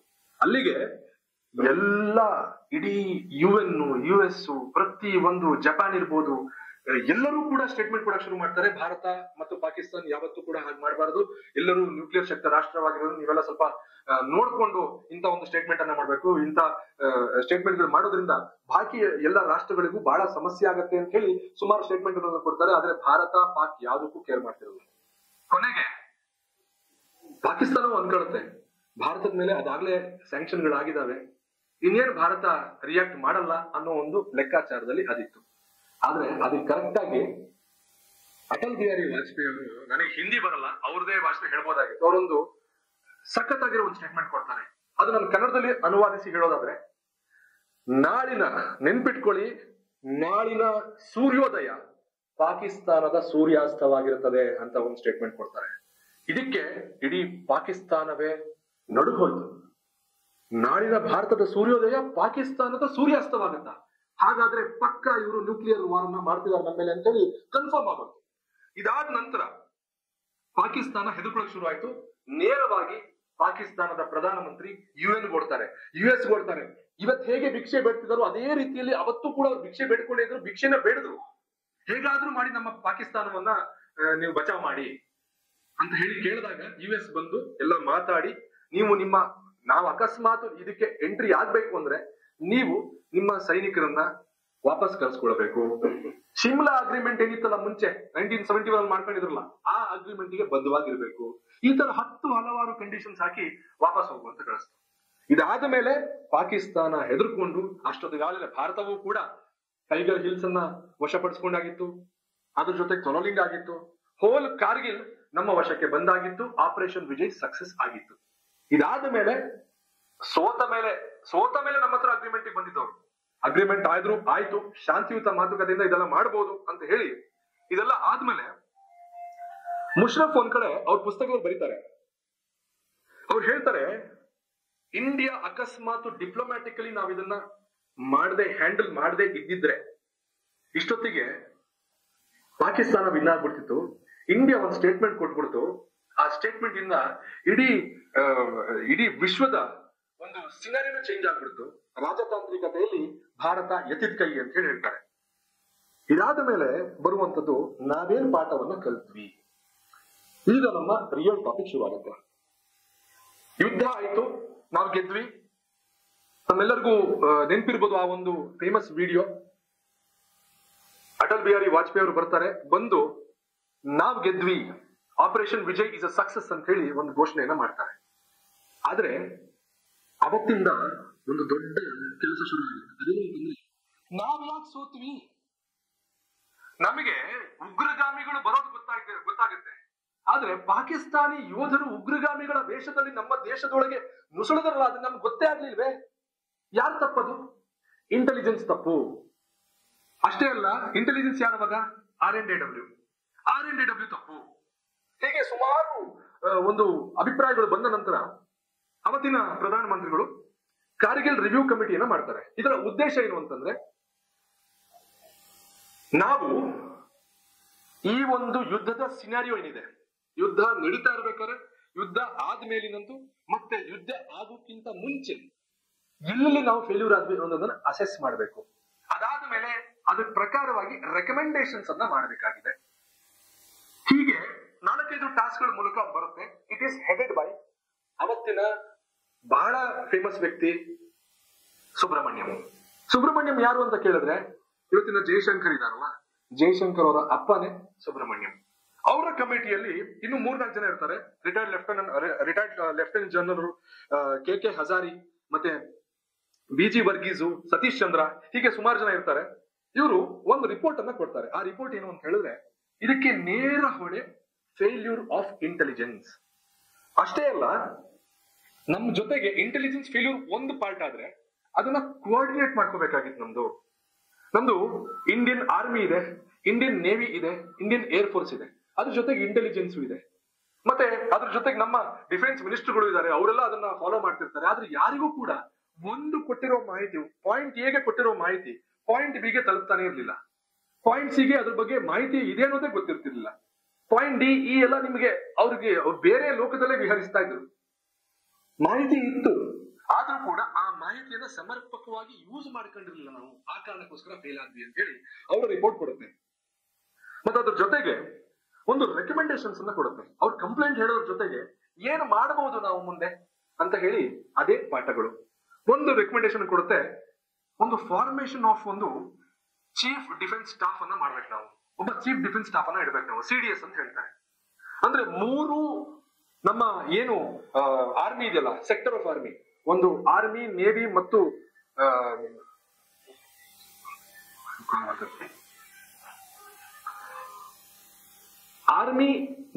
ಮತ್ತು ಏರ್ ಫೋರ್ಸ್ ಏನಿದೆಯಲ್ಲ, ಈ 3 ಸೆಕ್ಟರ್ಗಳಿಗೆ ಒಬ್ಬ ಕೋಆರ್ಡಿನೇಟೆಡ್ ಪರ್ಸನ್ ಬೇಕು. ಅದು ಅವನೇ CDS, chief of defence staff ಅಂತ ಹೇಳಿ. ಆದ್ರೆ ರೆಕಮೆಂಡೇಶನ್ ಅವಾಗ ಫಾಲೋ ಮಾಡಿದ್ರೆ ಅಂತ ಹೇಳಿ ಅವತ್ತು ಫಾಲೋ ಆಗಿಲ್ಲ. ಫಾಲೋ ಆಗ್ಲಿಕ್ಕೆ ಏನಾಯ್ತು ಗೊತ್ತಾ? 2019 ಬರ್ಬೇಕಾಯ್ತು. 2019 ಏನಾಯ್ತು? ನಮ್ಗೆಲ್ಲರೂ ಗೊತ್ತಿರುವಂತೆ ನಮ್ಮ ದೇಶದ ಮೊದಲ ಚೀಫ್ ಆಫ್ ಡಿಫೆನ್ಸ್ ಸ್ಟಾಫ್, ನಮ್ಮನ್ನೆಲ್ಲ ಅಗಲಿರುವಂತಹ ವ್ಯಕ್ತಿ, ಬಹಳ ದೇಶಕ್ಕೋಸ್ಕರನೇ ಯಾವುದೋ ಒಂದು ಕಾರಣಕ್ಕೆ ಟ್ರಾವೆಲ್ ಮಾಡ್ತಾ ಅಗಲಿರುವಂತಹ ವ್ಯಕ್ತಿ ಬಿಪಿನ್ ರಾವತ್ ನನ್ನ ಅಪಾಯಿಂಟ್ ಮಾಡ್ಲಿಕ್ಕೆ 2019 ತನಕ ನಾವು ಕಾಯ್ಬೇಕಾಯ್ತು ಅಂತಂದ್ರೆ ನಮ್ಮ ಪರಿಸ್ಥಿತಿ, ನಮ್ಮ ಇಂಟೆಲಿಜೆನ್ಸ್ ಪರಿಸ್ಥಿತಿ ಅಥವಾ ನಮ್ಮ ರಕ್ಷಣೆಯ ಪರಿಸ್ಥಿತಿ ಎಂತ ಒಂದು ಸ್ಥಿತಿಯಲ್ಲಿ ಇದೆ ಅನ್ನೋದನ್ನ ನಾವು ಇವತ್ತಿಗೂ ಯೋಚನೆ ಮಾಡಬಹುದು, ಮತ್ತೆ ಊಹೆನೂ ಮಾಡಬಹುದು ಅದರ ಬಗ್ಗೆ. ಎರಡನೇದು, NSA ನ್ಯಾಷನಲ್ ಸೆಕ್ಯೂರಿಟಿ ಅಡ್ವೈಸರಿ ಒಂದು ಕೌನ್ಸಿಲ್ ಅನ್ನ ಮಾಡ್ಬೇಕು ಅಂತ ಯೋಚನೆ ಮಾಡಿದ್ರು. ಇದಾದ ನಂತರ ಏರಿಯಲ್ ಸರ್ವೆಲೆನ್ಸ್ ನಾವು ಜಾಸ್ತಿ ಮಾಡ್ಕೋಬೇಕಾಗಿತ್ತು. ನಮಗೆ ಗೊತ್ತಾಗ್ಬೇಕಾಗಿದ್ದು ಹೇಗೆ ಅವ್ರು ಬರ್ತಾರೋ ಇಲ್ವೋ ಅಂತ ನಮ್ಗೆ ಗೊತ್ತಾಗ್ಬೇಕಾಗಿದ್ದು ಹೇಗೆ? ನಮಗೆ ಏನಾದ್ರು ಒಂದು ಥರ್ಮಲ್ ಇಮೇಜಿಂಗ್ ಸಿಗ್ಬೇಕಾಗಿತ್ತು ಅಥವಾ ಮ್ಯಾಪ್ ಸಿಗ್ಬೇಕಾಗಿತ್ತು. ಆ ಮ್ಯಾಪ್ ಯಾರು ಕೊಡ್ತಿದ್ರು ಅವತ್ತಿನ ಕಾಲದಲ್ಲಿ? ಅದೇ US ಅವರು. ನಾವು ಒಂದು ಮಾಹಿತಿ ಕೇಳಿದ್ವಿ, ಈ ತರ ಒಂದು ನಮಗೆ ಮಾಹಿತಿ ಇದೆ, ನುಸುಳುಕೋರರು ಬರ್ತಿದ್ದಾರೆ, ಏನಾದ್ರು ಮಾಡಿ ಮಾಹಿತಿ ಒಂಚೂರು ಕೊಡಿ ಅಂತ ನಾವು ಭಿಕ್ಷೆ ಬೇಡುವಂತ ಪರಿಸ್ಥಿತಿಯಲ್ಲಿ ಇದ್ವು ಅವತ್ತು. US ಏನ್ ಹೇಳ್ತು, ಅವರು ಪಾಕಿಸ್ತಾನಿ ಸಪೋರ್ಟ್ ಇದ್ರು. ಎಲ್ಲಿ ಪಾಕಿಸ್ತಾನ ಹೆಸರನ್ನ ನಾವು ಕೇಳಿದ್ವು, ಅವರು ನಾವು ಮಾಹಿತಿ ಕೊಡೋದಿಲ್ಲ ಅಂತ ಕುತ್ಕೊಂಡ್ಬಿಡ್ತು. ಅಂತ ಒಂದು ಸಮಯದಲ್ಲಿ ನಮಗೆ ಅಗತ್ಯ ಇದ್ದಿದ್ದು, ಅಕಸ್ಮಾತ್ ನಮಗೆ ಅವರಿಗೆ ಮಾಹಿತಿ ಸಿಗೋ ತರನೇ ನಮಗೂ ಸ್ಯಾಟಲೈಟ್ ನಲ್ಲಿ ಯಾರು ಮಾಹಿತಿ ಕೊಡೋ ತರ ಇದ್ದಿದೆ, ಈ ತರ ನುಸುಳುಕೋರು ಹೋಗ್ತಾ ಇರೋದಲ್ಲ ಮಾಹಿತಿ ನಮ್ಗೆ ಕಾಣಿಸೋ ತರ ಇದ್ದಿದ್ರೆ ಅದೆಷ್ಟು ಚೆನ್ನಾಗಿರ್ತಿತ್ತು ಅಂತ ಹೇಳಿದಾಗ, ಅವತ್ತು ಕೂಡ ನಮ್ಮ ಭಾರತ ಮತ್ತೆ ಈ ವಿಚಾರದಲ್ಲಿ ನಾವು ಶಕ್ತರಾಗಬೇಕು ಅಂತ ಹೇಳೋ ಒಂದು ರೆಕಮೆಂಡೇಶನ್ ಕೊಟ್ಟಿದ್ದು ಇದೇ ರಿವ್ಯೂ ಕಮಿಟಿ. ಅದರಿಂದ ಏನಾಯ್ತು ನಮಗೆ ಅಂತ ಕೇಳಿದ್ರೆ, RIS-80 ಸ್ಯಾಟಲೈಟ್ ಅಂದ್ರೆ ಅಲ್ಲಿ ಮೇಲ್ಗಡೆ ಇದ್ದಾಗ ನಮ್ಮ ಪಾಕಿಸ್ತಾನದಲ್ಲಾಗ್ಲಿ ಅಥವಾ ಬೇರೆ ಯಾವುದೇ ಒಂದು ಪ್ರದೇಶದಲ್ಲಾಗ್ಲಿ ನಾವು ಎಲ್ಲಿ ಫೋಕಸ್ ಮಾಡಿರ್ತೀವೋ ಸ್ಯಾಟಲೈಟ್ ಅನ್ನ, ಅದನ್ನ ಮಾಹಿತಿಯನ್ನ ಕೊಡುವಂತಹ ಒಂದು ಉಪಗ್ರಹವನ್ನ ನಾವು ಕಳಿಸಿದ್ವಿ ಇಲ್ಲಿಂದ. ಇದಾದ ನಂತರ UAV ಗಳಂತ ಹೇಳ್ತಾರೆ, ಅನ್ಮ್ಯಾನ್ಡ್ ಏರಿಯಲ್ ವೆಹಿಕಲ್ ಅಂತ ಹೇಳಿ, ಅದನ್ನ ಒಂದು ಡೆಪ್ಲಾಯ್ಮೆಂಟ್ ಅನ್ನ ಜಾಸ್ತಿ ಮಾಡ್ಬೇಕು ಅಂತ ಹೇಳ್ತು. ಇದಾದ ಮೇಲೆ ಬಹಳ ಇಂಪಾರ್ಟೆಂಟ್ ಸಂಗತಿ ಏನು ಅಂತಂದ್ರೆ, ನಮಗೆ ಈ ಮಾಹಿತಿ ಬರ್ತಾ ಇರುತ್ತೆ, ಟೆಕ್ನಿಕಲ್ ಡೀಟೇಲ್ಸ್ ಬರ್ತಾ ಇರುತ್ತೆ. ಈ ತರ ಉಗ್ರಗಾಮಿಗಳು ನುಸುಳ್ತಾ ಇದ್ದಾರೆ, ಅಥವಾ ಇನ್ನೊಂದು ಕಡೆ ಏನೋ ಒಂದು ಬೇರೆ ತರ ಒಂದು ವಾತಾವರಣ ಚೇಂಜ್ ಆಗ್ತಾ ಇದೆ, ಇನ್ನೊಂದು ಕಡೆ ಒಂದು ಕ್ಯಾಂಪ್ ಅನ್ನ ಹಾಕ್ತಾ ಇದ್ದಾರೆ. ಈ ತರ ಹಲವಾರು ಮಾಹಿತಿಗಳನ್ನು ಕೊಟ್ಟಾಗ ಅದನ್ನ ಅನಲೈಸ್ ಮಾಡುವಂತಹ, ಟೆಕ್ನಿಕಲಿ ಅನಲೈಸ್ ಮಾಡಿ ನಾವು ಚೀಫ್ ಆಫ್ ಡಿಫೆನ್ಸ್ ಸ್ಟಾಫ್ಗೆ ಕಳಿಸಿ, ಮತ್ತು ಇನ್ನೆಲ್ಲ ಟ್ರೈ ಸರ್ವಿಸಸ್ಗೂ ನಾವು ಕಳಿಸ್ಬೇಕು ಅಂತಾದ್ರೆ ಅದಕ್ಕೊಂದು ಟೆಕ್ನಿಕಲ್ ಅನಾಲಿಸಿಸ್ ವಿಂಗ್ ಇರಬೇಕು, ಅದನ್ನ ಸ್ಥಾಪನೆ ಮಾಡಬೇಕು. ಅದ್ರ ಹೆಸರೇ ಇವತ್ತಿಗಿರುವಂತದ್ದು national technical research organisation, NTRO. NTRO ಮಾಡ್ಬೇಕಾಗಿರೋ ಕೆಲಸ ಆಗಿದ್ದು, ಇದನ್ನ ಮಾಡ್ಬೇಕಾಗಿತ್ತು, ಮಾಡಿಲ್ಲ, ಹಾಗಾಗಿ ಇದನ್ನ ಮಾಡಿ ಅಂತ ಹೇಳಿ, ಫಾರ್ಮೇಶನ್ ಮಾಡಿ ಅಂತ ಹೇಳಿ ರೆಕಮೆಂಡೇಶನ್ ಕೊಡ್ತಾರೆ. ಇದಾದ್ಮೇಲೆ establishment of try services command. ಈ ಟ್ರೈ ಸರ್ವಿಸಸ್ ಕಮಾಂಡ್ ಎಲ್ಲ ಕಡೆ ಒಂದೊಂದ್ ಕಡೆ ಒಂದೊಂದು ಕಮಾಂಡ್ಗಳಿದಾವೆ. ಅದೇ ಟ್ರೈ ಸರ್ವಿಸಸ್ ಕಮಾಂಡ್ ಅಂದ್ರೆ ಏನು? 2001ರಲ್ಲಿ ಇದು ಜಾರಿಗೆ ತರ್ತಾರೆ. ಬಹಳ ಬೇಗನೆ ತಂದ್ರು. ಈ CDS ಲೆಕ್ಕಕ್ಕೆ ನೋಡೋದಾದ್ರೆ ಬಹಳ ಬೇಗನೆ ತಂದ್ರು ಇದನ್ನ. ಅಂಡಮಾನ್ ಅಂಡ್ ನಿಕೋಬಾರ್ ಅಲ್ಲಿ ಇವತ್ತಿಗೂ ಕೂಡ ಟ್ರೈ ಸರ್ವಿಸಸ್ ಕಮಾಂಡ್ ಇದೆ. ಏನ್ ಮಾಡ್ತಾರೆ ಅಂತ ಹೇಳಿದ್ರೆ, ಎಲ್ಲ ಆರ್ಮಿ, ನೇವಿ, ಏರ್ ಫೋರ್ಸ್ ಇರ್ಬೋದು, ಈ ಮೂರದು ಬಹಳ ಎಸೆನ್ಷಿಯಲ್ ಆಗಿರುವಂತಹ ಒಂದು ವೆಪನ್ಸ್ ಇರ್ಬೋದು, ಅಥವಾ ಒಂದು ತಂತ್ರಜ್ಞಾನ ಇರ್ಬೋದು, ಅಥವಾ ಅದರಲ್ಲಿ ಕೆಲಸ ಮಾಡ್ತಿರುವಂತಹ ಒಂದು ಬುದ್ಧಿಶಕ್ತಿ ಸಿಕ್ಕಾಪಟ್ಟೆ ಜಾಸ್ತಿ ಇರುವಂತಹ ಒಂದು ಸೈಂಟಿಸ್ಟ್ಗಳು, ಮತ್ತೊಬ್ರು ಎಲ್ಲರನ್ನು ಒಂದು ಕಡೆ ಕೂರಿಸಿರ್ತಾರೆ. ಅದು ಟ್ರೈ ಸರ್ವಿಸಸ್ ಕಮಾಂಡ್ ಅಂತ ಹೇಳಿ. ಈ ಟ್ರೈ ಸರ್ವಿಸಸ್ ಕಮಾಂಡ್ ಅನ್ನ ಇವರು ಸ್ಥಾಪನೆ ಮಾಡಬೇಕು ಅಂತ ಹೇಳಿ ಒಂದು ರೆಕಮೆಂಡೇಶನ್ ಕೊಡ್ತಾರೆ. ಇದನ್ನ ನಾವು ಕಲ್ತ್ಕೊಂಡಿರುವಂತಹ ಪಾಠಗಳು. ಇದ್ರ ಜೊತೆಗೆ ಆಪರೇಷನಲ್ ರಿಫಾರ್ಮ್ಸ್ ಅನ್ನ ಮಾಡ್ಬೇಕು ನಾವು. ಹೇಗೆ ನಮ್ಮ ಯೋಧರು ಆ ಒಂದು ಚಳಿಗಾಲದಲ್ಲಿ ಮೇಲ್ ಹೋಗ್ತಿರ್ಲಿಲ್ಲ ಅಂತಂದ್ರೆ ಅರ್ಥ ಏನು ಅಂತಂದ್ರೆ, ನಮ್ಮ ಯೋಧರಿಗೆ ಅದಕ್ಕೆ ಕರೆಕ್ಟ್ ಆಗಿ ಹೋಗಬಹುದಾದಂತಹ ಒಂದು ಸವಲತ್ತುಗಳನ್ನು ನಾವು ಕೊಡ್ತಾ ಇರ್ಲಿಲ್ವೇನೋ, ಅದಕ್ಕೆ ಬೇಕಾಗಿರುವಂತಹ ಟ್ರೈನಿಂಗ್ ಅನ್ನ ನಾವು ಕೊಡ್ತಾ ಇರ್ಲಿಲ್ವೇನೋ, ಅಲ್ಲಿ ಹೇಗೆ ನಾವು ಬಂದೂಕನ್ನ ಯೂಸ್ ಮಾಡಬೇಕು, ಅಥವಾ ನಾವು ಕತ್ತಿಯನ್ನ ಯೂಸ್ ಮಾಡಬೇಕು, ಅಥವಾ ಹೇಗೆ ಫೈಟ್ ಮಾಡಬೇಕು ಅನ್ನೋ ಒಂದು ಟ್ರೈನಿಂಗ್ ನಾವು ಇದುವರೆಗೂ ಕೊಟ್ಟೇ ಇರ್ಲಿಲ್ವೇನೋ, ಇದನ್ನೆಲ್ಲ ಕೊಡಬೇಕು ಅನ್ನ ಹೇಳುವಂತಹ ಒಂದು ರೆಕಮೆಂಡೇಶನ್ ಆಪರೇಷನಲ್ ರಿಫಾರ್ಮ್ಸ್ ಆಯ್ತು. ಅದ್ರ ಜೊತೆಗೆ ನಾವು ಯಾರ ಹತ್ರ ಹೋಗಿ ಭಿಕ್ಷೆ ಬಿಡೋದು ಯಾಕೆ? ವೆಪನ್ಸ್ಗೋಸ್ಕರ. ಆಕಾಶ್ ಮಿಸೈಲ್, ಯಾರಿಗಾರು ಆಕಾಶ್ ಮಿಸೈಲ್ ನೆನಪಾಯ್ತಾ ಏನೋ ಅಂತ ಹೇಳಿ? ಈ ಸತಿ ಯುದ್ಧ ಆದಾಗ ಬಳಕೆ ಆಗಿದ್ದು ಅದೇ ಅವತ್ತು ಮಾಡದಂತಹ ಆಕಾಶ್ ಮಿಸೈಲ್ ಇರ್ಬೋದು, ಧನುಷ್ ಆರ್ಟಿಲರಿ ಗನ್ಸ್ ಇರ್ಬೋದು, ಇನ್ನು ಹಲವಾರು ಒಂದು ವೆಪನ್ಸ್ ಅನ್ನ ಅವತ್ತು ರೆಕಮೆಂಡೇಶನ್ ಮೇಲೆಗೆ ಮಾಡಲಾಯಿತು. ಇದ್ರ ಜೊತೆಗೆ ಇಂಡಿಜಿನಿಯಸ್ ಸ್ಯಾಟಲೈಟ್, ನಮ್ದೇ ನಾವು ಕಳಿಸೋದಲ್ಲ ಉಪಗ್ರಹ ನಾವಿಕ್ ಅಂತ ಹೇಳಿ, ಅದು ನಮಗೆ ಎಲ್ಲಾ ಡೀಟೇಲ್ಸ್ ಅನ್ನ ಕೊಡ್ಲಿಕ್ಕೆ ಶುರು ಮಾಡ್ತು. ಯಾಕಾಗಿ? ಯಾವ ಮಾಹಿತಿಯನ್ನ US ಅವ್ರು ಕೊಡ್ಲಿಲ್ವೋ, ನಾವು ಆತ್ಮನಿರ್ಭರವಾಗ್ತೇವೆ ಅಂತ ಹೇಳಿ ಅವತ್ತೇ ಭಾರತ ನಿರ್ಧಾರ ಮಾಡಿತ್ತು, ಪಾಠ ಕಲ್ತ ಮೇಲೆ, ಅದು ದುಬಾರಿ ಪಾಠವನ್ನ ಕಲ್ತ ಮೇಲೆ. ಇದ್ರ ಜೊತೆಗೆ ಕೋಲ್ಡ್ ಸ್ಟಾರ್ಟ್ ಡಾಕ್ಟ್ರಿನ್ ಅಂತ ಒಂದು ಮಾಡ್ತಾರೆ. ಅದೇನು ಅಂತಂದ್ರೆ, ಉದಾಹರಣೆಗೆ ನಾಳೆ ನಮ್ಮ ದೇಶಕ್ಕೆ ಯಾರೊಬ್ರು ಅಟ್ಯಾಕ್ ಮಾಡಿದ್ರು, ಯಾವುದೇ ದೇಶವಾಗ್ಲಿ, ಬಾಂಗ್ಲಾದೇಶ ಮಾಡ್ಲಿ, ಚೀನಾ ಮಾಡ್ಲಿ, ಅಥವಾ ಪಾಕಿಸ್ತಾನ ಮಾಡ್ಲಿ, ಯಾರೇ ಮಾಡಿದ್ರು ಕೂಡ 48 ಗಂಟೆಯಲ್ಲಿ ನಾವು ಎಲ್ಲಿ ಹೋಗಿ ಸೇರಬಹುದು ಮತ್ತು ನಾವು ಅವ್ರನ್ನ ಹೇಗೆ ಅಟ್ಯಾಕ್ ಮಾಡಬಹುದು, ಅಟ್ಯಾಕ್ ಮಾಡಿದಾಗ ನಮಗೆ ಆಗುವಂತಹ ಹಾನಿ ಏನು, ಸಸ್ಟೈನ್ಡ್ ಅಟ್ಯಾಕ್ಸ್ ಅಂತ ಹೇಳ್ತಾರೆ. ಸಸ್ಟೈನ್ಡ್ ಅಟ್ಯಾಕ್ಸ್ ಅನ್ನ ನಾವು ಮಾಡಬಹುದಾ? ಅದು ಮಾಡೋದಾದ್ರೆ ನಾವು ಎಷ್ಟು ಹೊತ್ತಲ್ಲಿ ಮಾಡಬಹುದು? ಇವತ್ತು ಕಾರ್ಗಿಲ್ ನಾವು ಗೆದ್ದಿರ್ಬೋದು, ಆದ್ರೆ ಎಷ್ಟೋ ಜನರ ಪ್ರಾಣ ಹೋಯ್ತಲ್ಲ, ಅದಕ್ಕೆ ಕಾರಣ ಏನು ಅಂತಂದ್ರೆ ನಮಗೆ ಕರೆಕ್ಟ್ ಟೈಮಿಗೆ ರೀಚ್ ಆಗ್ಲಿಕ್ಕೆ ಆಗಿಲ್ಲ.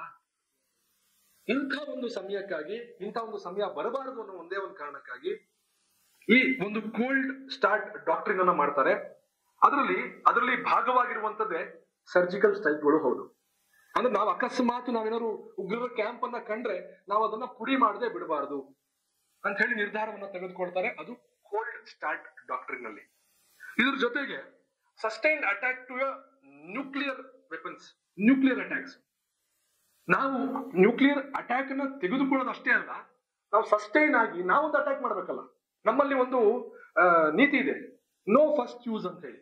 ನಾವು ನ್ಯೂಕ್ಲಿಯರ್ ಶಕ್ತಿಯನ್ನು ನಾವು ಮೊದಲು ಬಳಕೆ ಮಾಡೋದಿಲ್ಲ. ಸರಿ, ಅವ್ರು ನಮ್ಮಲ್ಲಿ ಅಟ್ಯಾಕ್ ಮಾಡಿ ನಾವು ಬದುಕಿರ್ಬೇಕಲ್ಲ ಅಂತಂದ್ರೆ ಅದಕ್ಕೆ ಸಸ್ಟೈನ್ ಅಟ್ಯಾಕ್ ಅಂತ ಹೇಳ್ತಾರೆ.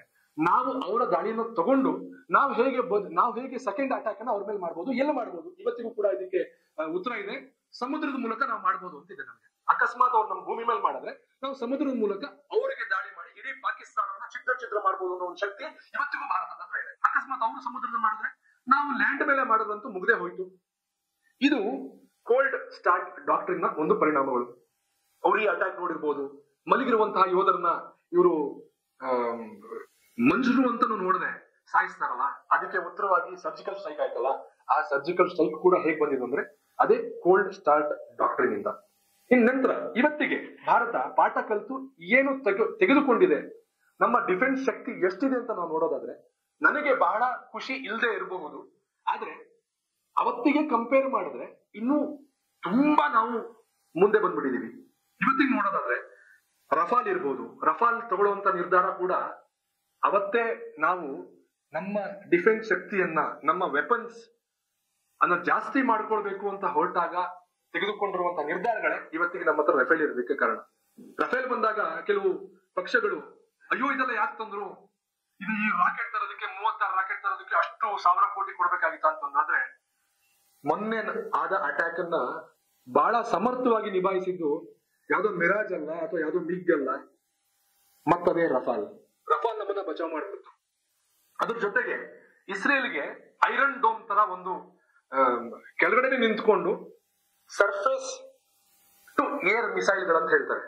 ಅಂದ್ರೆ ಕೆಳಗಡೆ ನಿಂತ್ಕೊಂಡು ಆಕಾಶದಲ್ಲಿ ಬರ್ತಾ ಇರುವಂತಹ ಯಾವ್ದಾದ್ರು ಒಂದು ಮಿಸೈಲ್ ಗಳಿಗೆ ಉತ್ತರ ಕೊಡಬಹುದಾದಂತ ಒಂದು ಶಕ್ತಿ ಯಾವುದು ಅಂತಂದ್ರೆ ಅದು ಐರನ್ ಡೋಮ್ ಅಂತ ಹೇಳ್ತಾರೆ ಅಲ್ಲಿ. ಆದ್ರೆ ಐರನ್ ಡೋಮ್ ತರ ನಮ್ಮಲ್ಲಿ ಏನ್ ಮಾಡಬಹುದು ಅಂತ ಯೋಚನೆ ಬಂತು. ಅದೇ ಬಂದಿದ್ರೆ ಆಕಾಶ್ ಮಿಸೈಲ್ಗಳು. ನಮ್ಮ ಹತ್ರ ಇವತ್ತಿಗೂ ಐರನ್ ಡೋಮ್ ಇರ್ಲಿಲ್ಲ. ಮೊನ್ನೆ ಅಟ್ಯಾಕ್ ಆದಾಗ ಬಳಕೆ ಆಗಿದ್ದ ಆಕಾಶ್ ಮಿಸೈಲ್ಗಳೇ. ನನ್ಗೆ ಇವತ್ತಿಗೂ ಯಾಕೆ ಬೇಜಾರಿದೆ ಅಂತಂದ್ರೆ, ನನ್ ಬೇಜಾರಿದೆ ಅಂತ ಹೇಳಿದ್ನಲ್ಲ, ಅದಕ್ಕೆ ಉತ್ತರ ಇಲ್ಲಿದೆ. ನಾವು ಅವ್ರು ಯಾವ್ದೋ ಒಂದು ಸಣ್ಣ ಪುಟ್ಟ ಡ್ರೋನ್ ಅಟ್ಯಾಕ್ ಗಳಿಗೆ ನಾವು ನಮ್ಮ ಆಕಾಶ್ ಮಿಸೈಲ್ ಅನ್ನ ಯೂಸ್ ಮಾಡ್ಬಿಟ್ವಾ. ಎಷ್ಟು ಚೀಪ್ ಡ್ರೋನ್ಗಳು ಬಂದಾಗ ಅದನ್ನ ಡಿಟೆಕ್ಟ್ ಮಾಡಿ ಆಕಾಶ್ ಮಿಸೈಲ್ಗಳು ಹೋಗಿ ಯಾವ್ದೋ ಸಣ್ಣ ಪುಟ್ಟ ಡ್ರೋನ್ ಗಳಿಗೆ ಹೊಡೆದಿದೆ ಅಂತಂದ್ರೆ ಲೆಕ್ಕ ಹಾಕಿ ನಾವಿನ್ನು ಎಷ್ಟು ಮುಂದೆ ಹೋಗ್ಬೇಕಾಗಿದೆ. ಅದ್ರ ಜೊತೆಗೆ ಭಾರ್ಗವಸ್ತ್ರ S-400 ನಾವು ರಷ್ಯಾದಿಂದ ತಗೊಂಡಿದ್ದು, ಅದನ್ನ ತಗೊಂಡಾಗ ಕೂಡ ಕೆಲವು ಪಕ್ಷಗಳು ಅದನ್ನ ವಿರೋಧ ಮಾಡಿತ್ತು. ಯಾಕೆ ತಗೋಬೇಕಾಯ್ತು, ನಮ್ಗೇನೋ ಅಂತದೇನಿತ್ತು, ನಾವು ಡಿಪ್ಲೊಮೆಸಿಲಿ ಬಹಳ ಎತ್ತಿದ ಕೈ ಅಂತ ಹೇಳ್ತೀವಿ, ಯುದ್ಧವನ್ನ ತಡೆಯೋದಕ್ಕೆ ತಾಕತ್ತಿಲ್ವ ನಮ್ಗೆ, ಹಾಳು ಮೂಳು ಹೀಗೆಲ್ಲ ಸುಮಾರು ಮಾತಾಡ್ತು. ಆದ್ರೆ ಅದಕ್ಕೆಲ್ಲ ಉತ್ತರ ಕೊಟ್ಟಿದ್ದು ಆಕಾಶ ಮಿಸೈಲ್ಗಳು, S-400ಗಳು, ಭಾರ್ಗವಸ್ತ್ರಗಳು. ಇದ್ರ ಜೊತೆಗೆ ಇಸ್ರೇಲ್ ಇಂದ ತರಿಸಿದಂತಹ ಸ್ಪೈಡರ್ ಅಂತ ಹೇಳುವಂತಹ ಒಂದು ಸಣ್ಣ ಪುಟ್ಟ ಡ್ರೋನ್ಗಳು. ಅದಾದ ಮೇಲೆ ಬರಾಕ್ 8 ಅಂತ ಒಂದಿದೆ, ಅದು ನಮ್ಮ ಜೊತೆಗೆ ಇರುವಂತದ್ದು. ನಾವು ಮತ್ತೆ ಇಸ್ರೇಲ್ ಇಬ್ರು ಒಟ್ಟಿಗೆ ಸೇರಿ ಜಾಯಿಂಟ್ ಮಿಸೈಲ್ ಸಿಸ್ಟಮ್ ಅನ್ನ ಶುರು ಮಾಡ್ಕೊಂಡ್ವಿ. ಅವ್ರ ಟೆಕ್ನಾಲಜಿ ನಮ್ ಟೆಕ್ನಾಲಜಿ ಇಬ್ಬರದು ಸೇರಿಸ್ಕೊಂಡು ನಾವೇನ್ ಮಾಡ್ಬೋದು ಅಂತ ಹೇಳೋದಕ್ಕೆ ಅದಕ್ಕೆ ಬಂದಂತಹ ಉತ್ತರ ಬರಾಕ್ 8. ಇದ್ರ ಜೊತೆಗೆ ಇವತ್ತಿನ ಡಿಫೆನ್ಸ್ ಬಜೆಟ್ ನಾವು ನೋಡೋದಾದ್ರೆ 6,81,000 ಕೋಟಿ ರೂಪಾಯಿ ಇವತ್ತು ಡಿಫೆನ್ಸ್ ಬಜೆಟ್ ಅನ್ನ ನಾವು ಜಾಸ್ತಿ ಮಾಡ್ತೀವಿ. ಕಳೆದ ಒಂದು ಬಜೆಟ್ಗೆ ಹೋಲಿಸಿದ್ರೆ 9.5% ನಮ್ಮ ಕ್ಯಾಪಿಟಲ್ ಎಕ್ಸ್ಪೆಂಡಿಚರ್ ಅನ್ನು ಜಾಸ್ತಿ ಮಾಡಿದೀವಿ. ಕ್ಯಾಪಿಟಲ್ ಎಕ್ಸ್ಪೆಂಡಿಚರ್ ಅಂದ್ರೆ ಏನು ಅಂದ್ರೆ, ನಮಗೊಂದು ಈ ಒಂದು ಮೇಜ್ ಬೇಕು. ಈ ಮೇಜು ನಮಗೆ ಯಾವತ್ತು ಉಪಯೋಗಕ್ಕೆ ಬರುತ್ತೋ ಇಲ್ಲೋ ನನಗೆ ಗೊತ್ತಿಲ್ಲ, ಆದ್ರೆ ಈ ಮೇಜ್ ನಮ್ಮ ಆಫೀಸ್ ನಲ್ಲಿ ಇರಬೇಕು. Capital expenditure. ರೆವಿನ್ಯೂ ಎಕ್ಸ್ಪೆಂಡಿಚರ್ ಬೇರೆ, ಸಂಬಳ ಕೊಡುವಂತದ್ದು, ಯೋಧರಿಗೆ ಸಂಬಳ ಕೊಡುವಂತ, ಅದೆಲ್ಲ ರೆವಿನ್ಯೂ ಎಕ್ಸ್ಪೆಂಡಿಚರ್. ಕ್ಯಾಪಿಟಲ್ ಎಕ್ಸ್ಪೆಂಡಿಚರ್ ಅನ್ನು ಜಾಸ್ತಿ ಮಾಡ್ಕೊಂಡ್ವಿ, ನಮ್ಮ ಅಸೆಟ್ಸ್ ಅನ್ನ ಜಾಸ್ತಿ ಮಾಡ್ಕೊಂಡ್ವಿ. ಆ ಒಂದು ನಿರ್ಧಾರವನ್ನ ಇವತ್ತೇನು 6,81,000 ಕೋಟಿ ರೂಪಾಯಿ ಡಿಫೆನ್ಸ್ ಬಜೆಟ್ ಇದೆ, ಇದು ನಾವು ಪಾಠ ಕಲಿತಿದ್ದು ಇಲ್ಲಿಂದ, ಮತ್ತದೇ ಕಾರ್ಗಿಲ್ ನಿಂದ. ಇದ್ರ ಜೊತೆಗೆ ನಾವು ಭಾರತ ಇವತ್ತಿಗೆ ಇಡೀ ದೇಶದಲ್ಲಿ, ಇಡೀ ವಿಶ್ವದಲ್ಲಿ 4ನೇ ದೇಶ ಡಿಫೆನ್ಸ್ ಕೆಪಾಸಿಟಿಯನ್ನ ಅಷ್ಟು ಜಾಸ್ತಿ ತೆಗೆದುಕೊಂಡು ಹೋದಂತ ಒಂದು ರಾಷ್ಟ್ರ ಅಂದ್ರೆ ಅದು ನಮ್ಮ ಭಾರತ.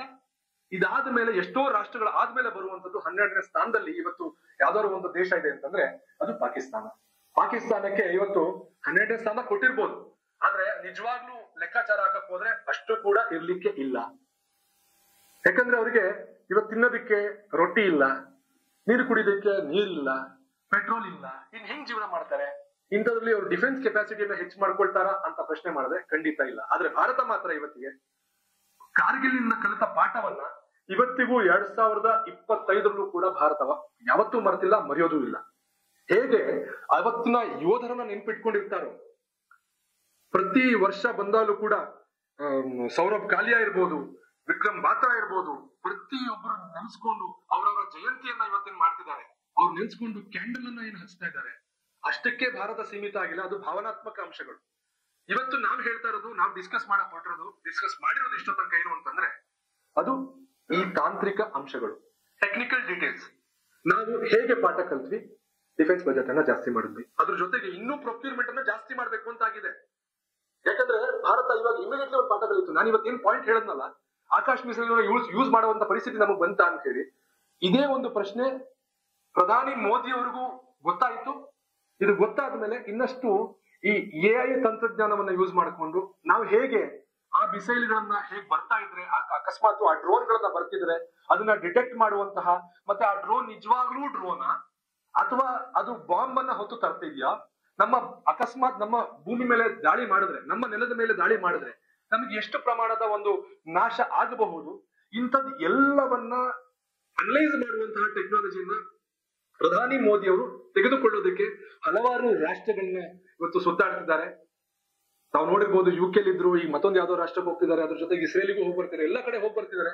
ಮೋದಿ ಸುಮ್ನೆ ಆ ಕಡೆ ಈ ಕಡೆ ಸುಮ್ನೆ ತಿರುಗೋ ಚಟಕ್ಕೆ ಅಂತ ಯಾರು ತಿರುಗ್ತಾ ಇಲ್ಲ. ಅಥವಾ 70, 75, 76 ವರ್ಷದ ಆ ವ್ಯಕ್ತಿಗೆ ದೇಶ ಬಿಟ್ಟು ದೇಶ ಸುತ್ತಬೇಕು ಅಂತ ಯಾವುದೇ ಒಂದು ತರದಿರ್ಲಿಲ್ಲ. ಹೋಗ್ತಾ ಇರೋದಷ್ಟು ಕೂಡ ಇದೇ ಕಾರಣಕ್ಕೆ ಕಾರ್ಗಿಲ್ ನಿಂದ ಕಲಿತ ಪಾಠಗಳು. ಕಾರ್ಗಿಲ್ ನಿಂದ ಕಲಿತ ಪಾಠ ಇವತ್ತಿಗೂ ಬರ್ತಿದೆ ಅಂತ ನಾನು ಯಾಕೆ ಹೇಳ್ತಾ ಇದ್ದೀನಿ ಅಂತ ಎಲ್ಲರೂ ಮರ್ತೋಗಿದ್ರು.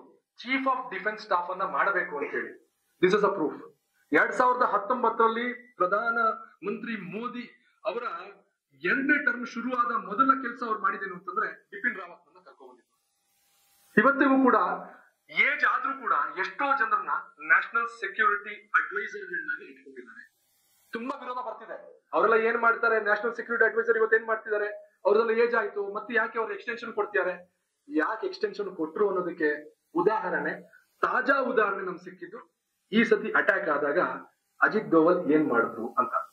ಸೊ ಹೀಗಾಗಿ ಇದಷ್ಟು ಪ್ರತಿ ಒಂದು ಕ್ಷಣವೂ ಕೂಡ ನಾವು ಕಾರ್ಗಿಲಿಂದ ಆದಿಯಾಗಿ ಇವತ್ತರೆಗೂ ನಾವೇನಾದ್ರು ಮಾಡ್ತಿದ್ರೆ, ಏನಾದ್ರು ಒಂದು ಡೆವಲಪ್ಮೆಂಟ್ ಆಗ್ತಿದ್ರೆ ನಮ್ಮ ಒಂದು ಡಿಫೆನ್ಸ್ ಸಿಸ್ಟಮ್ ಅಲ್ಲಿ, ಅಷ್ಟಕ್ಕೂ ಉದಾಹರಣೆ, ಅಷ್ಟಕ್ಕೂ ನಾವು ಪಾಠ ಕಲ್ತಿರುವಂತದ್ದು ಒಂದೇ ಒಂದು ಸಂಗತಿಯಿಂದ, ಅದು ಕಾರ್ಗಿಲ್. ಕಾರ್ಗಿಲ್ ಅಂತ ಒಂದು ವಿಜಯ ನಮ್ಗೆ ಸಿಕ್ಕಿರ್ಬೋದು, ಆದ್ರೆ ಕಾರ್ಗಿಲ್ ವಿಜಯಕ್ಕೂ ಮೀರಿದ ಒಂದು ಸಂಗತಿ ನಮ್ಗೆ ಪಾಠ ಆಗಿದ್ ಯಾವ್ದು ಅಂತಂದ್ರೆ, ಈ ಒಂದು ನಮ್ಮ ಶಕ್ತಿಯನ್ನು ನಾವು ಹೆಚ್ಚಿಸ್ಕೊಳ್ಬೇಕು ಅನ್ನೋ ಒಂದು ಪಾಠವನ್ನು ನಾವು ಕಲಿತು ಇವತ್ತರೆಗೂ ಕೂಡ ನಾವು ಅದನ್ನ ತಿಳಿಸ್ಕೊಳ್ತಾ ಬರ್ತಾ ಇದೀವಿ. ಇನ್ನಷ್ಟು ಜಾಸ್ತಿ ಮಾಡ್ಬೇಕು. ನನಗ್ ಗೊತ್ತಿರೋ ಹಂಗೆ ಇದು ಇಷ್ಟಕ್ಕೆ ಸಾಕಾಗೋದಿಲ್ಲ.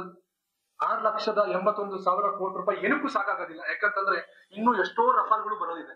ಅದ್ರ ಜೊತೆಗೆ ನಮ್ಮ ಸಬ್ಮರೀನ್ ಕೆಪಾಸಿಟಿಯನ್ನು ಇನ್ನೂ ಜಾಸ್ತಿ ಮಾಡ್ಬೇಕಾಗಿದೆ. ಅದ್ರ ಬಗ್ಗೆ ಸುಮಾರು ಲೇಖನಗಳು ಬರ್ತಿದ್ದೆ. ಕೆಲವರು ಕೇಂದ್ರದಿಂದನೂ ಕೆಲವರು ಕರೆದು ಕೇಳಿದ್ರು, ಇದಕ್ಕೆಲ್ಲ ನೀವು ಹೇಗೆ ಉತ್ತರ ಕೊಡ್ತೀರಾ ಅಂತ ಹೇಳಿ. ಅದಕ್ಕೆಲ್ಲ ಉತ್ತರ ಕೊಟ್ಟಿದ್ದೇನೆ. ಯಾಕೆ ನಾವು ಇನ್ನೂ ಜಾಸ್ತಿ ಮಾಡ್ಕೊಳ್ಬೇಕು ಅನ್ನೋದಕ್ಕೆ. ಇನ್ನು ಬಹಳ ನಾವು ಬೇರೆ ಹಂತದಲ್ಲೇ ಇದ್ದೀವಿ. 4ನೇ ರಾಷ್ಟ್ರವಾಗಿರೋ ನಮ್ಮ ದೇಶ 1ನೇ ರಾಷ್ಟ್ರ ಆಗೋ ಒಂದು ಪರಿಸ್ಥಿತಿ ನಾವು ತಂದ್ಕೊಂಡಿಲ್ಲ ಅಂತಂದ್ರೆ 12ನೇ ರಾಷ್ಟ್ರವಾಗಿರುವಂತಹ ಪಾಕಿಸ್ತಾನ ನಾಳೆ ಯಾವುದೋ ಒಂದು ಸಮಯದಲ್ಲಿ ನಮ್ಮ ಬುಡಕ್ಕೆ 5ನೇ ರಾಷ್ಟ್ರವಾಗೋ 3ನೇ ರಾಷ್ಟ್ರವಾಗೋ ಬಂದು ನಿಂತ್ಕೊಂಡ್ರೆ ಆಶ್ಚರ್ಯ ಇಲ್ಲ. ಯಾಕಂದ್ರೆ ಪಾಕಿಸ್ತಾನದ ಹಿಂದೆ ಇರುವಂತದ್ದು US, ಜಪಾನ್ ಇವತ್ತಿಲ್ಲದೆ ಇರ್ಬೋದು, ಮತ್ತೆ ಚೀನಾ ಅಂತೂ ಯಾವ್ದಕ್ಕೂ ಇದೆ. ತನಗೆ ನನ್ನ ಭಾರತದ ಭೂಮಿ ಬೇಕು ಅಂತ ಆಶಯವನ್ನ ಹೊತ್ತು ಪಾಕಿಸ್ತಾನಕ್ಕೆ ಹೆಲ್ಪ್ ಮಾಡ್ತಿದೆ. ಇಂಥದ್ದೊಂದು ಸಂಗತಿ ಆಗಬಾರದು ಅಂತಂದ್ರೆ ನಾವು ಇವತ್ತಿಗೂ ಕೂಡ ಈಗ ಹೇಗೆ 9.5% ನಮ್ಮ ಡಿಫೆನ್ಸ್ ಬಜೆಟ್ ಅನ್ನ ನಾವು ಕಳೆದ ವರ್ಷಕ್ಕಿಂತ ನಾವು ಹೆಚ್ಚಿಸ್ಕೊಂಡು ಅದೇ ತರ ಮತ್ತಷ್ಟು ಜಾಸ್ತಿ ಮಾಡ್ತಾ ಹೋಗ್ಬೇಕು. ಬಾಕಿ ಇದಕ್ಕೆ ಕಮ್ಮಿ ಆದ್ರೂ ಪರವಾಗಿಲ್ಲ, ಪೆಟ್ರೋಲ್ ರೇಟ್ ಜಾಸ್ತಿ ಆದ್ರೂ ಪರವಾಗಿಲ್ಲ, ಮತ್ತೊಂದು ಯಾವ್ದೋ ಒಂದು ಸಾಮಗ್ರಿಗಳ ರೇಟ್ ಜಾಸ್ತಿ ಆದ್ರೂ ಪರವಾಗಿಲ್ಲ, ತರಕಾರಿ ರೇಟ್ ಜಾಸ್ತಿ ಆದ್ರೂ ಪರವಾಗಿಲ್ಲ, ಅಕ್ಕಿ ರೇಟ್ ಜಾಸ್ತಿ ಆದ್ರೂ ಪರವಾಗಿಲ್ಲ. ನಾವು ಡಿಫೆನ್ಸ್ ಬಜೆಟ್ ಅನ್ನ ಜಾಸ್ತಿ ಮಾಡ್ತಿದೀವ ಅಂತ ನಾವು ನೋಡ್ಕೊಳ್ಬೇಕಾಗತ್ತೆ. ಯಾಕೆ ನೋಡ್ಕೊಳ್ಬೇಕಾಗುತ್ತೆ ಅಂತಂದ್ರೆ ಅದಕ್ಕೆ ನೇರ ಒಂದು ಆದರ್ಶವಾಗಿ ನಿಂತ್ಕೊಳ್ಳುವಂಥದ್ದು ಮತ್ತೆ ಗುರುವಾಗಿ ನಿಂತ್ಕೊಳ್ಳುವಂಥದ್ದು ಮತ್ತದೇ ಕಾರ್ಗಿಲ್ ವಿಜಯ್.